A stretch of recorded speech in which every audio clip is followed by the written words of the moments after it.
Vitor Pereira e Corinthians não anunciaram de forma pública o futuro do treinador português, mas no vídeo de hoje do canal do Nicola vou te dizer o que falou o VP aos dirigentes do Timão sobre sua decisão. Bora te atualizar também sobre a SAF do São Paulo, vou te contar o planejamento, se tudo der certo, quanto tempo demora até que a SAF seja votada dentro do Conselho Deliberativo. Vou falar também sobre o Palmeiras e a taça de campeão brasileiro. Quando é que o Palmeiras terá direito a essa taça para receber dentro do estádio? Vou falar ainda sobre Fluminense com vitória de grande atuação de Germancano, mais 2 gols agora diante do Corinthians. Para completar tudo sobre a treta na licitação do estádio do Maracanã, Paulinho, atacante do Bayer Leverkusen, definindo a respeito do seu futuro, as últimas do mercado e muito mais.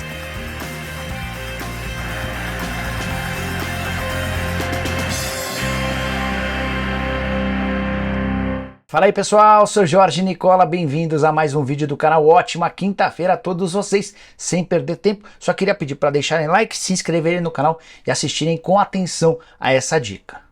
Bora contar que todo esse conteúdo é um oferecimento de BetWinner, casa de apostas esportivas que me consagrou na última terça-feira. Apostei R$120 na vitória do Benfica contra a Juventus da Itália, jogo da Liga dos Campeões. Cotação a R$2,01. Benfica fez 4-3 e eu levei R$241.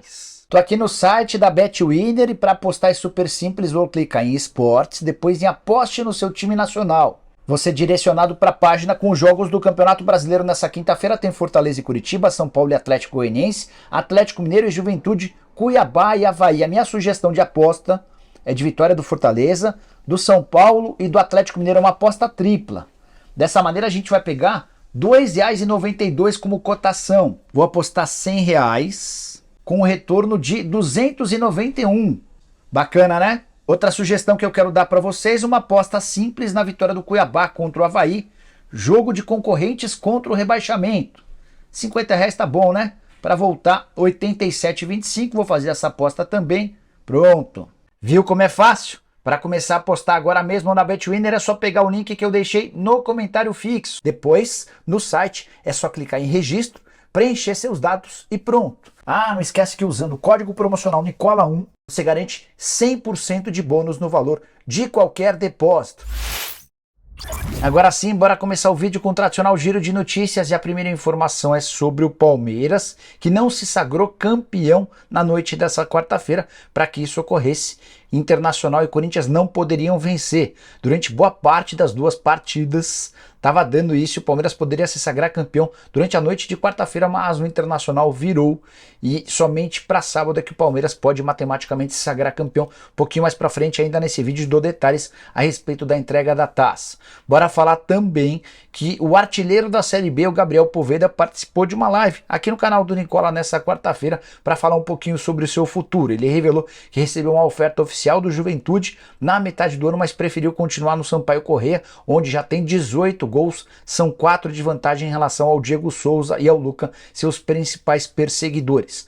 Poveda, que quer jogar em um time grande da Série A em 2023. Bora contar também a respeito da licitação no Maracanã. Estava marcado para esta quinta-feira a abertura dos envelopes. A gente conheceria se o Vasco ou Flamengo/Fluminense venceriam a licitação. Só que o Tribunal de Contas do Estado do Rio de Janeiro decidiu adiar em 15 dias essa votação, pegando todo mundo de surpresa. A justificativa para o adiamento diz respeito a esclarecimentos de pontos do edital. Entre os vascaínos, essa decisão só tem um motivo: foi a chance para que Flamengo e Fluminense encontrassem mais tempo de reformular essa proposta, sob o risco de perder o estádio para o Vasco da Gama. Ah, só para completar, é importante lembrar que Flamengo/Fluminense e Vasco ainda devem ter um outro concorrente na disputa pelo Maraca, gestores do Mané Garrincha, estádio em Brasília. Esses gestores que hoje também cuidam do Grupo Metrópolis, esse jornal e site bastante importante em Brasília, decidiram entrar na disputa e prometeram R$100 milhões de investimento no estádio do Rio de Janeiro. Fechando o giro de notícias, contar que o Internacional levou apenas 8.207 pagantes para assistirem à vitória contra o Ceará, time vice-líder do Campeonato Brasileiro, o único que ainda ameaça a conquista de título do Palmeiras com tão pouca gente no estádio. Dá para aceitar? Quero falar sobre o desempenho dos times grandes do Rio de Janeiro em clássicos. Na temporada não teremos mais jogos entre Flamengo e Fluminense, Botafogo, Vasco, enfim. Os 4 grandes não jogam mais daqui até o fim da temporada. Dá para fazer um resumão daquilo que foi o desempenho desses times. Queria, antes de passar os números, perguntar para você quem você acha que teve melhor desempenho entre os 4 nos confrontos diretos. Acertou quem respondeu: Fluminense. Sim, mesmo com uma folha salarial muito menor do que a do Flamengo, o Flu gasta na casa dos 7 milhões contra 30 milhões do Flamengo. O tricolor das Laranjeiras apresentou quase 70% de aproveitamento, com 7 vitórias, 2 empates e só 2 derrotas. Uma dessas derrotas, inclusive, para o Botafogo na semifinal do Campeonato Carioca. Nada que tenha mudado o preço do dólar, mesmo com a derrota. O Flu conseguiu ir à final e se sagrou campeão estadual.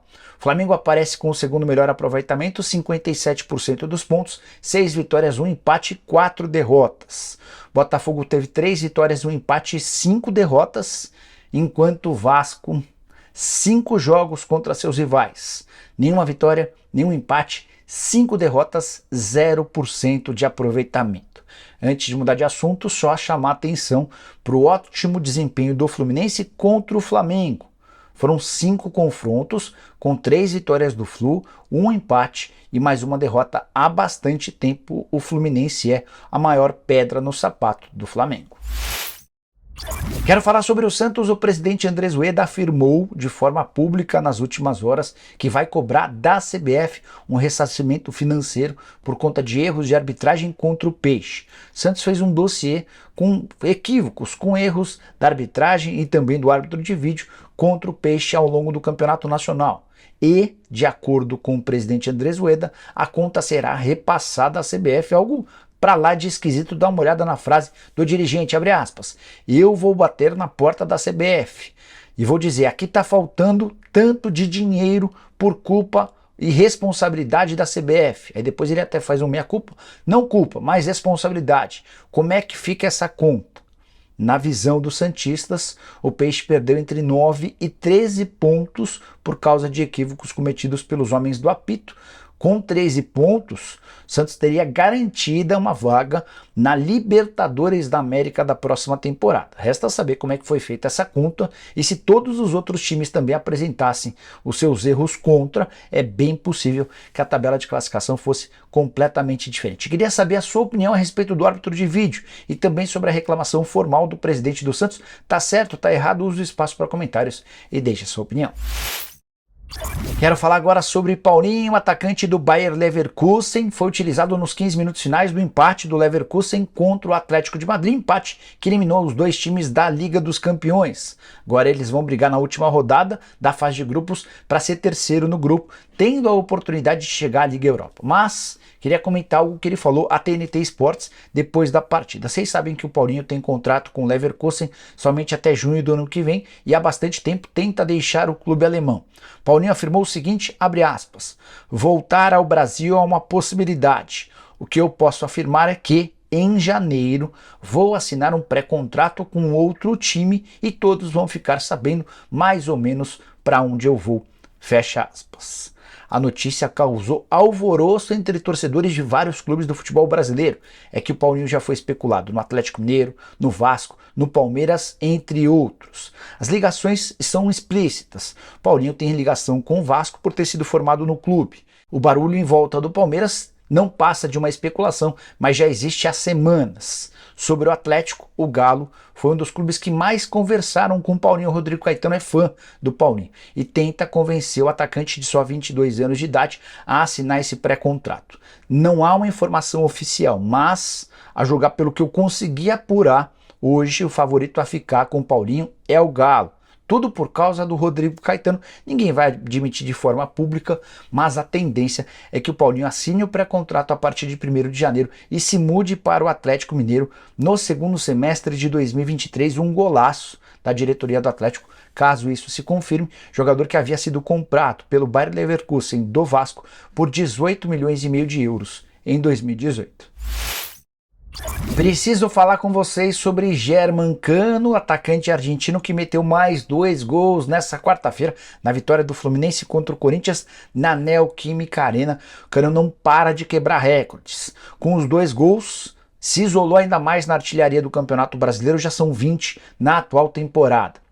Somando também todas as partidas do Flu no ano, 66 jogos, 38 gols e 7 assistências. 38 gols é gol pra caramba. 45 participações em gol desde o início da temporada, números excelentes. E o Cano também não para de quebrar recordes, o mais novo o torna o segundo maior artilheiro do Fluminense nesse século numa temporada. São 38 gols contra 37 do Washington. Se ele marcar mais um gol daqui até o fim do Campeonato Brasileiro, ele se iguala ao Magno Alves, que tem 39 gols e ocupa a primeira colocação. Outra marca que o Cano acabou de estabelecer, ele se tornou o estrangeiro que mais fez gols no Brasileirão na era dos pontos corridos. Com uma curiosidade importante, Cano, que fez 2 gols no Corinthians nessa quarta-feira, também já havia marcado contra o São Paulo e contra o Palmeiras. Ele foi oferecido para o trio paulista em 2 oportunidades, quando veio da Colômbia para jogar no Vasco e quando deixou o Vasco e se acertou com o Fluminense. Mas, em todos os momentos, Palmeiras, Corinthians e São Paulo ignoraram as sugestões por entenderem que o Cano não tinha qualidade suficiente para jogar no trio de ferro. Quero falar agora sobre o São Paulo com mais novidades sobre a SAF, a Sociedade Anônima do Futebol. Na semana passada contei para vocês que o Tricolor havia dado o primeiro passo para se tornar uma SAF, embora um passo bem preliminar. O Tricolor contratou um estudo da Álvares e Marçal que apresentou prós e contras em relação à separação do departamento de futebol do clube social. Qualquer clube que virar SAF vai precisar passar por esse caminho. É importante contar que esse estudo nem foi apresentado aos órgãos internos, e é sobre isso que eu quero tratar nesse vídeo. Você, São Paulino, que se empolgou imaginando que o São Paulo será o próximo clube a virar SAF, é bom ter calma. Se todos os prazos normais forem respeitados, o Conselho Deliberativo do São Paulo só vai se sentar para estudar sobre o caso no mês de março do ano que vem. É que todo o passo a passo dentro do São Paulo é longo, demorado e burocrático. Primeiro, uma comissão que estuda a SAF dentro do São Paulo vai ser apresentada a esse estudo da Álvares e Marçal. Vai haver um relatório que vai ser apresentado para o Conselho de Administração. Depois, o Conselho de Administração passa todos os estudos e encaminhamentos a um Conselho Consultivo. E somente depois de todos esses passos é que o Conselho Deliberativo é apresentado ao estudo da Álvares e Marçal e também aos pareceres dos outros órgãos. Se o Conselho Deliberativo topar que o São Paulo se torne uma SAF, a partir daí é que o negócio começa a tomar um pouquinho mais de corpo. Com a lembrança de que, embora não tenham existido discussões dentro do Conselho Deliberativo do São Paulo, já deu para diagnosticar e perceber, conversando com conselheiros, que há bastante gente contrária à ideia de São Paulo se tornar uma sociedade anônima do futebol. E você, o que pensa sobre a SAF? Gostaria que seu clube virasse uma sociedade anônima do futebol? Use o espaço para comentários e registre a sua opinião. Hora de falar sobre o Corinthians, com a entrevista coletiva de Vitor Pereira e do William Monteiro Alves. Tudo aconteceu de maneira bem estranha com o Corinthians depois da derrota pro Fluminense. Primeira atuação do time foi desastrosa, foi um Corinthians que não conseguiu se acertar. Depois, um longo período até que a entrevista fosse concedida, com detalhe de que 4 cadeiras e 2 microfones foram posicionados na sala de coletiva, em geral apenas uma cadeira e um microfone para que o Vitor Pereira pudesse falar. No final das contas, depois de quase meia hora de espera, o presidente do William Monteiro Alves e o Vitor Pereira apareceram para a entrevista coletiva. O Duílio começou falando e explicando que não há uma definição em relação ao futuro do técnico português, que isso vai ser feito depois do Campeonato Brasileiro. O Vitor Pereira resolveu responder apenas uma pergunta e foi no mesmo caminho. E ele acabou voltando atrás no que havia prometido. Afinal de contas, depois da derrota do time na final da Copa do Brasil para o Flamengo, o VP disse que tomaria sua decisão para não prejudicar o Corinthians. Em resumo, o que o VP e o Duílio quiseram dizer é que não vai haver prejuízo para o Corinthians, ainda que essa resposta seja dada somente depois do fim do Campeonato Nacional. Mas é aqui que eu entro com uma informação exclusiva. Uma fonte minha importante dentro do Corinthians assegurou que o VP já comunicou ao presidente do William Monteiro Alves, ao gerente de futebol Alessandro Nunes e ao diretor de futebol Roberto de Andrade que não fica para a próxima temporada. Ele tem uma série de motivos que justificam a sua decisão. Entendeu-se entre comissão técnica e diretoria que o melhor seria retardar esse anúncio para não causar prejuízo, técnico, esportivo e de confiança, com o elenco e mais. Em relação ao torcedor, como é que o corintiano reagiria à notícia de que o VP vai embora e só vai cumprir tabela daqui até o fim do Campeonato Brasileiro? Para evitar esse tipo de situação, o VP e o Duílio optaram por esse caminho de postergarem o anúncio, mesmo já tendo tomado essa decisão interna. E eu respeito, embora discordo, acho que é sempre mais legítimo você passar a verdade. E se o VP não pode ficar, o torcedor do Corinthians teria direito a saber dessa história. O bom é que o Campeonato Brasileiro está perto do fim, restam apenas 4 rodadas. E daqui a pouco o VP toma seu caminho e o Corinthians já está liberado a começar a procurar um substituto para ele. Bora fechar o vídeo para falar sobre o Palmeiras, que não foi campeão nessa quarta-feira, mas pode assegurar a taça em uma semana. Na próxima quarta-feira, dia de finados, o Palmeiras recebe o Fortaleza e já sabe que com uma vitória por qualquer placar, assegura matematicamente o título. Isso porque o Palmeiras, que hoje tem 10 pontos de vantagem ao Internacional, ainda que o Inter vencesse o América na condição de visitante lá no Independência em Minas Gerais, o Palmeiras manteria esses 10 pontos de vantagem e restariam apenas 9 pontos em disputa ou 3 rodadas. Então a conta é simples: se o Palmeiras vencer o Fortaleza, se sagra campeão. Ainda que não vença, se o Internacional também não vencer, o Palmeiras mantém a distância em relação ao Colorado e garante matematicamente o título. Quero contar para você quando é que a CBF prometeu ao Palmeiras a entrega da taça. Detalhe que parece bobo, mas é super importante, especialmente para os torcedores alviverdes. Ficou combinado o seguinte: a CBF não vai levar a taça ao Allianz Parque antes de o Palmeiras já se sagrar campeão. Então, para o jogo contra o Fortaleza, não haverá entrega da taça. O Palmeiras pode até apresentar uma outra taça, qualquer coisa desse jeito, fazer a volta olímpica, mas a cerimônia de entrega do troféu de campeão brasileiro vai ficar para a penúltima rodada, 37ª rodada, jogo marcado para 9 de novembro, às 21h30 contra o América. O Palmeiras vai se sagrar, todo mundo imagina, campeão contra o Fortaleza. O próximo jogo em casa é justamente esse que eu citei. Ah, Nicola, mas e se der tudo errado e o Palmeiras não se sagrar campeão contra o Fortaleza? Aí a tendência é que se sagre campeão na rodada seguinte, na condição de visitante, e segue valendo o plano de entrega de taça na 37ª rodada. Então, palmeirense, marque na sua agenda. O título deve ser conquistado na próxima rodada, na quarta-feira da semana que vem, com a entrega da taça na quarta da outra semana, na penúltima rodada do Brasileirão.